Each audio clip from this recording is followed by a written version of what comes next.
ఎలాంటి బ్యాక్గ్రౌండ్ లేకుండా ఇండస్ట్రీలోకి అడుగుపెట్టి స్టార్ హీరోగా ఎదగడం అంత తేలికైన విషయం కాదని చెప్పాలి. ఎంతో ప్రతిభ ఉండాలి, కథల ఎంపికలో నైపుణ్యం కూడా ఉండాలి, దీంతో పాటుగా కొంచెం అదృష్టం కూడా తోడవ్వాలి. నాని కెరీర్లో ఇవన్నీ ఉండబట్టే స్టార్ హీరోగా నిలబడ్డాడు.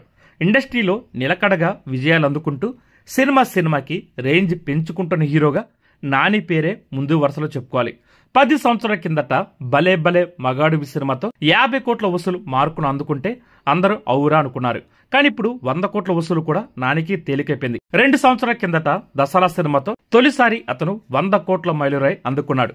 ఇప్పుడు హిట్ 3 సినిమాతో మరోసారి ఆ మైల్ స్టోన్ ని అందుకోవడం లాంఛనం కాబోతుంది. తొలి రోజు ఓపెనింగ్స్ పరిశీలిస్తే నాని ఎదుగుదల స్పష్టంగా కనిపిస్తుంది. నాని కెరీర్ లో ఓపెనింగ్స్ పరంగా ట్రెండ్ వర్గాల్ని ఎక్కువగా ఆశ్చర్యపరిచిన సినిమా అంటే ఎంసీఏ సినిమా అని చెప్పాలి. న్యాచురల్ స్టార్ కెరీర్ లో తొలి పూర్తి స్థాయి మాస్ సినిమా కూడా దాన్ని చెప్పాలి. దానికి 2017 సంవత్సరంలోనే 15 కోట్ల మేర ఓపెనింగ్స్ వచ్చాయి. నాని రేంజ్ ని ఒక్కసారిగా పెంచిన సినిమా ఇది. ఆ తర్వాత నుంచి తన సినిమాలకి 10 కోట్ల ఓపెనింగ్స్ కామన్ అయిపోయింది. దసరా సినిమా మాత్రం ఒకేసారి నానిని పెద్ద రేంజ్ కి తీసుకెళ్లిపోయింది. ఆ సినిమాకి ఏకంగా 38 కోట్ల ఓపెనింగ్స్ వచ్చాయి. అయితే ఆ తర్వాత క్లాస్ టచ్ ఉన్న హాయ్ నాన్న, సరిపోదా శనివారం సినిమాలు చేయడంతో ఆ స్థాయి ఓపెనింగ్స్ రాలేదు.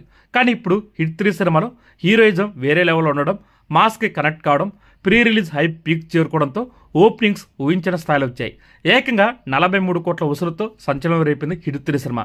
అలాగే ఇప్పుడు ప్యారడైజ్ సినిమాకి ఇప్పటికే కావాల్సినంత హైప్ వచ్చిన నేపథ్యంలో 50 కోట్ల ఓపెనింగ్ అన్నది నానికి ఈజీ టార్గెట్ అని చెప్పాలి. ఇలా సినిమాకి నాని రేంజ్ పెరిగిపోతుండడం విశేషం చెప్పాలి.